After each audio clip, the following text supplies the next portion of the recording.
ಒಬ್ಬ ಮನುಷ್ಯ ತಾನು ಮಾಡಿದಂತಹ ಪಾಪ ಕರ್ಮಗಳ ಒಂದು ಫಲವನ್ನು ಅನುಭವಿಸ್ಬೇಕಂತಂದರೆ ಅವರು ಮಾಡಿರುವಂತಹ ಪಾಪ ಹಾಗೆಯೇ ಪುಣ್ಯದ ಎರಡೂ ಸಮತೋಲನ ಇದ್ದಾಗ ಮಾತ್ರ ಭಗವಂತನು ಅದಕ್ಕೆ ತಕ್ಕಂತಹ ಒಂದು ನಮಗೆ ಪ್ರತಿಫಲನ ನೀಡ್ತಾರೆ. ಹೌದು ಸ್ನೇಹಿತರೆ, ನಮ್ಮ ಈ ಜೀವನದಲ್ಲಿ ಎರಡು ರೀತಿಯ ವ್ಯಕ್ತಿಗಳಿರ್ತಾರೆ. ಒಬ್ಬರು ಗೊತ್ತಿಲ್ಲದಿರ ಮಾಡಿರುವಂತಹ ತಪ್ಪಿಗೆ ಪಶ್ಚಾತ್ತಾಪವನ್ನು ಅನುಭವಿಸ್ತಾರೆ.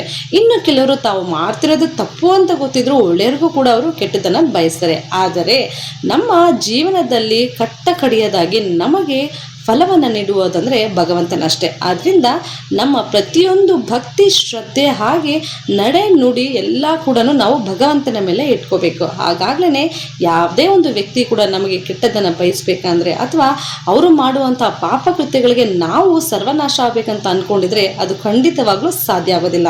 ಯಾಕಂತೇಳಿದರೆ ನಾವು ಮಾಡ್ತಿರುವಂತಹ ಒಂದು ಒಳ್ಳೆಯ ಪುಣ್ಯದ ಕೆಲಸಗಳಿಂದ ನಾವು ಗೊತ್ತಿಲ್ಲದೆ ಮಾಡಿರುವಂತಹ ಪಾಪ ಕರ್ಮಗಳು ಕೂಡ ಖಂಡಿತವಾಗಿಯೂ ಕಳ್ಕೊಂಡು ಹೋಗುತ್ತೆ. ಇನ್ನು ವಿಶೇಷವಾಗಿ ಭಗವಂತನ ಒಂದು ಶಕ್ತಿಯಿಂದ ಯಾರು ಏನೇ ಮಾಡೋಕ್ಕೂ ಪ್ರಯತ್ನ ಪಟ್ಟರು ನಮ್ಮನ್ನು ಆ ಒಂದು ಕೆಟ್ಟ ದೃಷ್ಟಿ ದಾಟೋಕ್ಕೆ ಬಿಡೋದಿಲ್ಲ. ಹಾಗಾಗಿ ಪಾಪ ವಿಮೋಚನೆ ದಿವಸ ಇನ್ನೂ ಭಗವಂತನ ಶಕ್ತಿ ನಮ್ಮ ಮೇಲೆ ಅಪಾರವಾಗಿರ್ಬೇಕಂತ ಹೇಳಿದ್ರೆ ಇವತ್ತಿನ ಜೇಸ್ ಮಂತ್ರಲೋಕದಲ್ಲಿ ನಾವು ತಿಳಿಸುವಂತಹ ವಿಶೇಷವಾಗಿ ಒಂದು ಶಕ್ತಿಶಾಲಿ ಮಂತ್ರವನ್ನು ನಾವು ತಿಳಿಸ್ಕೊಡ್ತೀವಿ. ಹಾಗೆಯೇ ಮುಂದಿನ ಭಾನುವಾರ ಅಂದರೆ 15ನೇ ತಾರೀಕು ಒಂದು ವಿಶೇಷವಾದಂತಹ ಏಕಾದಶಿ ಬಂದಿದೆ. ಪ್ರತಿಯೊಬ್ಬರು ಕೂಡ ಈ ಒಂದು ಏಕಾದಶಿನ ನೀವು ಆಚರಿಸಬೇಕು. ನಿಮಗೆ ಉಪವಾಸ ಮಾಡಿ ಈ ಒಂದು ಏಕಾದಶಿ ಆಚರಿಸೋಕ್ಕಾಗದಿದ್ರೂ ಕೂಡ ತೊಂದರೆ ಇಲ್ಲ. ಬೆಳಗ್ಗೆ ಎದ್ದು ಪೂಜೆ ಮಾಡಿ, ಸಂಜೆ ಪೂಜೆ ಮಾಡಿ ಈ ಒಂದು ಮಂತ್ರವನ್ನು ನೀವು ಪಾರಾಯಣ ಮಾಡಿ ಸಾಕು. ಯಾವುದೇ ಒಬ್ಬ ವ್ಯಕ್ತಿಯು ನಿಮ್ಮ ಜೀವನದಲ್ಲಿ ಕೆಡುಕನ್ನು ಬಯಸ್ಬೇಕು ಅಂದ್ಕೊಂಡಿದ್ರೆ ಖಂಡಿತವಾಗಿಯೂ ಅದೆಲ್ಲ ಕೂಡ ಮಂಚಿನಂತೆ ಕರಗಿ ಭಗವಂತನ ಒಂದು ವಿಶೇಷವಾದ ಆಶೀರ್ವಾದದಿಂದ ತಾಯಿ ಮಹಾಲಕ್ಷ್ಮಿಯಾಗಿ ಭಗವಂತನಾದ ಮಹಾವಿಷ್ಣುವಿನ ಕೃಪಕಟಾಕ್ಷ ನಿಮ್ಮ ಮೇಲೆ ಇರುತ್ತೆ. ಹಾಗಾಗಿ ಈ ಸಂಚಿಕೆಯನ್ನು ಸಂಪೂರ್ಣವಾಗಿ ನೋಡಿ.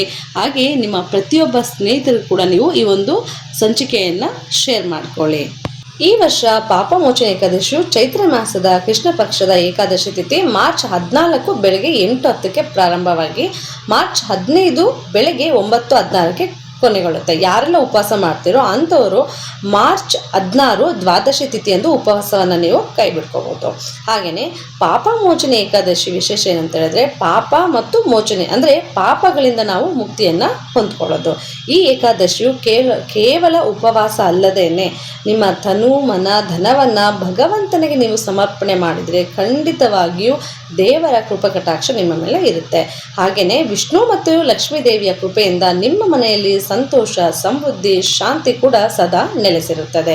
ಇನ್ನು ವಿಶೇಷವಾಗಿ ಈ ಒಂದು ಪಾಪಮೋಚನೆ ಏಕಾದಶಿ ಎಂದು ನಿಮಗೆ ಇನ್ನೂ ಕೂಡ ಆದಷ್ಟು ಬೇಗ ನಿಮ್ಮ ಕೆಲಸ ಕಾರ್ಯಗಳು ಹಾಗೆ ನೀವು ಅಂದುಕೊಂಡಂತಹ ಕೆಲಸಗಳು ಅಂದರೆ ಸಕ್ಸಸ್ ಆಗಿ ನಡಿಬೇಕಂತಂದರೆ ಹಾಗೆಯೇ ಯಾವುದೇ ಒಂದು ಉನ್ನತ ಶಿಕ್ಷಣದಲ್ಲಿ ನೀವೇನಾದರೂ ಎಕ್ಸಾಮ್ ಬರ್ತಿದ್ರೆ ಅದರಲ್ಲೂ ಕೂಡ ಒಂದು ಪ್ರತಿಫಲ ಸಿಗಬೇಕಂತ ಹೇಳಿದ್ರೆ ಈ ಒಂದು ಮಂತ್ರವನ್ನು ನೀವು ಪಾರಾಯಣ ಮಾಡಲೇಬೇಕು. ಹಾಗೆಯೇ ಬೆಳಿಗ್ಗೆನೆ ನೀವು ಬ್ರಾಹ್ಮಿ ಮುಹೂರ್ತದಲ್ಲಿ ದೇವರ ಕೋಣೆಯ ಸ್ವಚ್ಛ ಮಾಡಿಟ್ಕೊಂಡು ದೇವರಿಗೆ ಧೂಪ ದೀಪಗಳೊಂದಿಗೆ ಹೂವಿನ ಅಲಂಕಾರ ಮಾಡಿ ಇನ್ನು ವಿಶೇಷವಾಗಿ ಪ್ರತಿಯೊಂದು ಏಕಾದಶಿ ಎಂದು ನೀವು ಮಹಾವಿಷ್ಣುವಿಗೆ ತುಳಸಿ ದಳವನ್ನು ನೀವು ಸಮರ್ಪಣೆ ಮಾಡಲೇಬೇಕು. ಹಾಗೆ ಮಹಾವಿಷ್ಣುವಿನ ಕೃಪಕಟಾಕ್ಷದ ಜೊತೆಗೆ ಮಹಾಲಕ್ಷ್ಮಿಯ ಒಂದು ಆಶೀರ್ವಾದ ಸಿಗಬೇಕಂತ ಹೇಳಿದ್ರೆ ಅವತ್ತಿನ ದಿನ ನೀವು ಮಹಾವಿಷ್ಣುವಿನ ಹಾಗೆ ತಾಯಿ ಮಹಾಲಕ್ಷ್ಮಿಯ ಪ್ರತಿಯೊಂದು ಮಹಾಮಂತ್ರವನ್ನು ನೀವು ಪಾರಾಯಣ ಮಾಡಲೇಬೇಕು.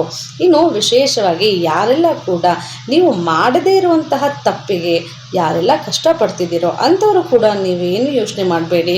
ಈ ಒಂದು ಪಾಪಮೋಚನೆ ಏಕಾದಶಿ ಎಂದು ಭಗವಂತನಿಗೆ ನಿಮ್ಮ ಭಕ್ತಿಪೂರ್ವಕವಾದ ನಮನಗಳೊಂದಿಗೆ ನೀವು ಬೇಡ್ಕೊಳ್ಳಿ. ಆದಷ್ಟು ಬೇಗ ನೀವು ನೊಂದ್ಕೊಂಡಿರುವಂತಹ ಯಾವುದೇ ಒಂದು ವಿಚಾರವಾಗಲಿ ಖಂಡಿತವಾಗಿ ಅದು ಸುಗಮವಾಗಿ ಕಳೆದೋಗುತ್ತೆ.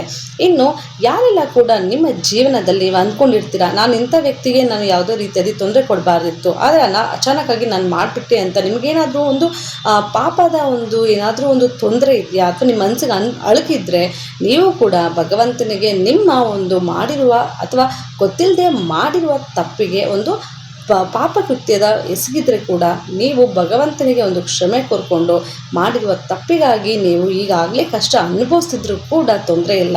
ಭಗವಂತನಿಗೆ ಹೋಗಿ ನೀವು ಮಾಡಿರುವಂತಹ ಪಾಪಗಳ ವಿಮೋಚನೆಗಾಗಿ ಈ ಒಂದು ಏಕಾದಶಿ ನೀವು ಪ್ರಾರಂಭ ಮಾಡ್ಕೋಬೋದು.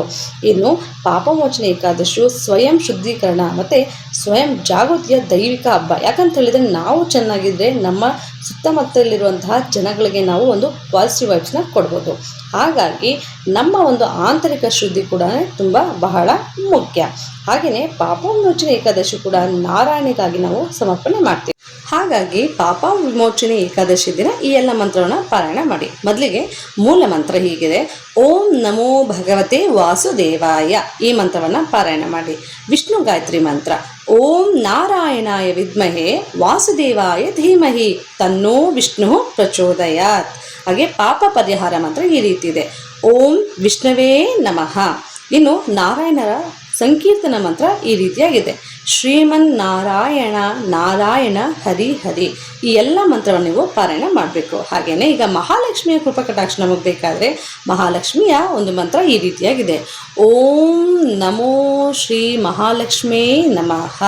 ಓಂ ಮಹಾಲಕ್ಷ್ಮೇ ಚ ವಿದ್ಮಹೆ ವಿಷ್ಣು ಪತ್ನೇ ಚ ಧೀಮಹಿ ತನ್ನೋ ಲಕ್ಷ್ಮಿ ಪ್ರಚೋದಯಾತ್. ಈ ಎಲ್ಲ ಮಂತ್ರವನ್ನು ಪಾಪ ವಿಮೋಚನೆ ಏಕಾದಶಿ ಎಂದು ತಪ್ಪದೆ ಪಾರಾಯಣ ಮಾಡಿ. ಆದಷ್ಟು ಕೂಡ ಯಾರಿಗಾದರೂ ಬಡ ಬಗರಿಗೆ ದಾನವನ್ನು ಮಾಡಬೇಕಂತ ಅನಿಸಿದರೆ ಖಂಡಿತವಾಗಿಯೂ ಹಿಂದೆ ಮುಂದೆ ಯೋಚನೆ ಮಾಡ್ದೇ ದಾನವನ್ನು ಮಾಡಿ. ಯಾಕಂತ ಹೇಳಿದರೆ ನಾವು ಇರೋ ವ್ಯಕ್ತಿಗಳಿಗೆ ದಾನ ಮಾಡೋ ಬದಲು ಯಾರಿಗೆ ಅವಶ್ಯಕತೆ ಇದೆಯೋ ಅಂಥವರಿಗೆ ನಾವು ಏಕಾದಶಿ ಎಂದು ದಾನವನ್ನು ಮಾಡಿದ್ರೆ ಖಂಡಿತವಾಗಿಯೂ ದೇವರು ಸಂತೃಪ್ತನಾಗಿ ನಿಮಗೆ ನಿಮ್ಮ ಕುಟುಂಬದವರಿಗೆ ಖಂಡಿತವಾಗಿಯೂ ರಕ್ಷಣಾ ಕವಚವಾಗಿ ಕಾಯ್ಕೊಂಡಿರ್ತಾರೆ. ಇನ್ನು ವಿಶೇಷವಾಗಿ ದೇವಾಲಯದಲ್ಲೂ ಕೂಡ ಅಷ್ಟೇ, ಯಾರಿಗಾದ್ರೂ ಒಂದು ಬಟ್ಟೆಯ ಒಂದು ಸಹಾಯ ಬೇಕಿದ್ದರೆ ಅಥವಾ ನೀವು ನೋಡ್ತಿರ್ತೀರ ಬೀದಿ ಬದಿಗಳಲ್ಲಿ ಒಂದು ಬೆಡ್ಶೀಟ್ ಇರೋದಿಲ್ಲ, ಹಾಕೊಳ್ಳೋಕ್ಕೆ ಬಟ್ಟೆ ಇರೋದಿಲ್ಲ, ತಿನ್ನೋದಕ್ಕೆ ಊಟ ಇರೋದಿಲ್ಲ, ಅಂಥವ್ರಿಗೆ ದಯವಿಟ್ಟು ನೀವು ಸಹಾಯ ಮಾಡಿ. ಆದಷ್ಟು ಬೇಗನೆ ಅವರು ಎಷ್ಟು ಸಂತೋಷವಾಗಿರ್ತಾರೋ ಹಾಗೆಯೇ ಭಗವಂತನು ಕೂಡ ಸಂತೃಪ್ತಿ ಆಗ್ತಾನೆ. ಭಗವಂತನ ಒಂದು ಕೃಪಕಟಾಕ್ಷ ನಿಮ್ಮ ಮೇಲೆ ಇರಲಿ ಅಂತ ಹೇಳ್ಕೊಳ್ತೀನಿ. ಇವತ್ತಿನ ಸಂಚಿಕೆಯನ್ನು ಮುಗಿಸ್ತೀವಿ. ಓಂ ನಮೋ ಭಗವತೆ ವಾಸುದೇವಾಯ ನಮಃ.